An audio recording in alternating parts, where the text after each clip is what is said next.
Oh, can I have that chainsaw? I think I'll just take it out with me, little one. Yep, coming up.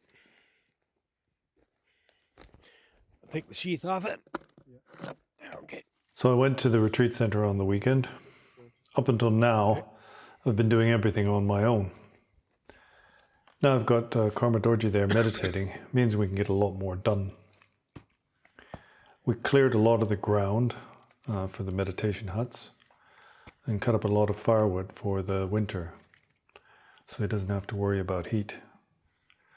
And also, we started making a path. I mean, if I'm going to make this thing work, then I've got to do it in an economical way. I've got to try to do as much as I can by myself. And I don't want to go looking for sponsors. People don't appreciate this point, but karmic debt is a really big issue. That's a really big problem for Dharma centers.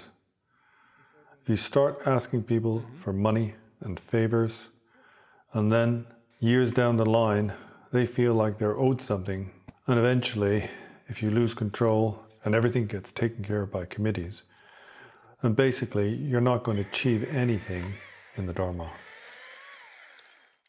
The problem is that committees run like worldly institutions. It's all about financial survival. And the other thing is, committees don't have a Dharma way of thinking. Somebody with a Dharma way of thinking isn't going to worry about mundane concerns. They will believe that supporting sincere spiritual practitioners is a virtuous thing. Yeah, you're not quite 60 yet. You got what, 3 years? 4 years? And they will have a belief in karma, cause, and effect. And if you have a belief in karma, cause, and effect, then there's almost nothing more virtuous than supporting practitioners. And by that, you accumulate vast stores of positive karma. And so, your survival is ensured. Everything will turn out for the best if you have the right motivation and a Dharma way of thinking. And the problem is, committees don't have a Dharma way of thinking. Committees think only in worldly terms. You need a very clear objective of what you want to do. And you've got to be willing to put in the effort to see the results. I'm not looking for fame and fortune, and I'm not interested in a commercial project. This isn't the sort of meditation retreat that you might think of, where you go and you pay $700 for a week's meditation. It's not like that. I want to provide a place for people who are serious about their meditation so they can just sit and do their practice without having to worry about all these mundane concerns. And so I'm going to use whatever skills and ability I have to make that happen and to do it economically and also to make sure that it's environmentally sound.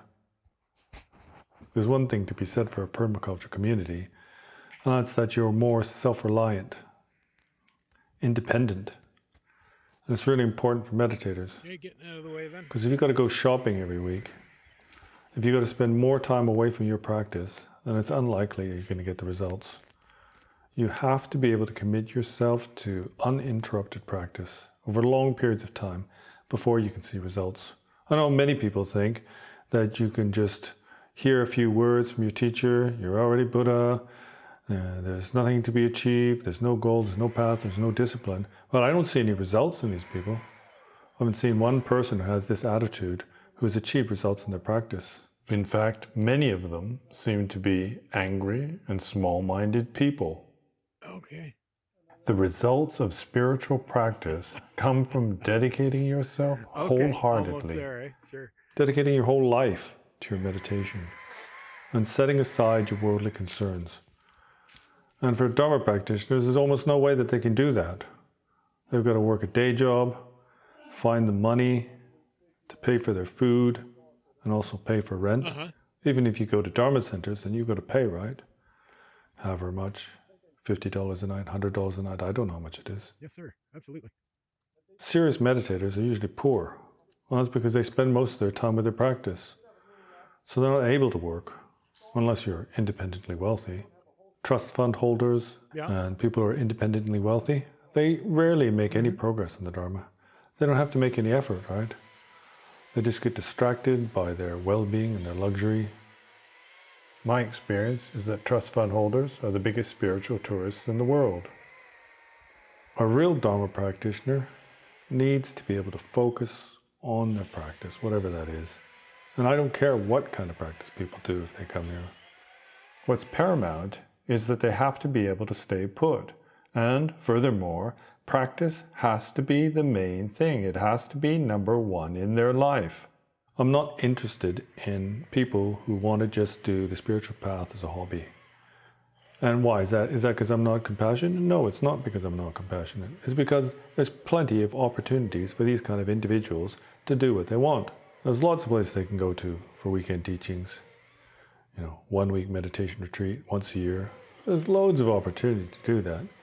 And if you're only meditating or doing a retreat for a couple of weeks a year, then you can afford to pay for it, right? Because you're working the rest of the time. But people who want to do 8, 12, 14, 16 hours a day meditation, then they haven't got time to work. And so the more I can do, then the more they'll be able to meditate, the more time they can give to their practice.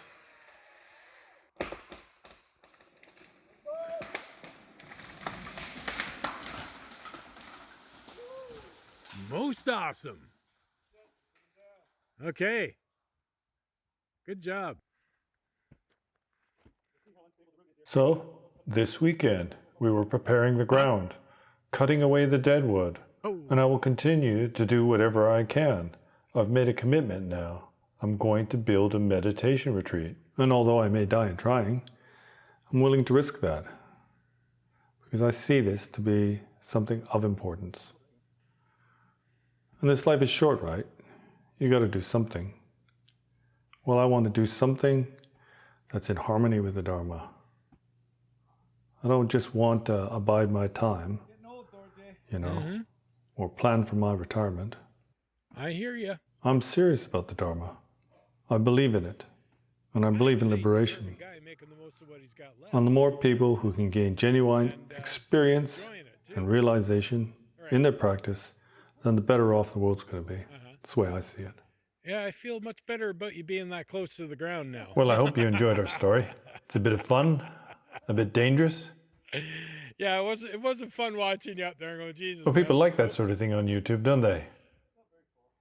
See you next time.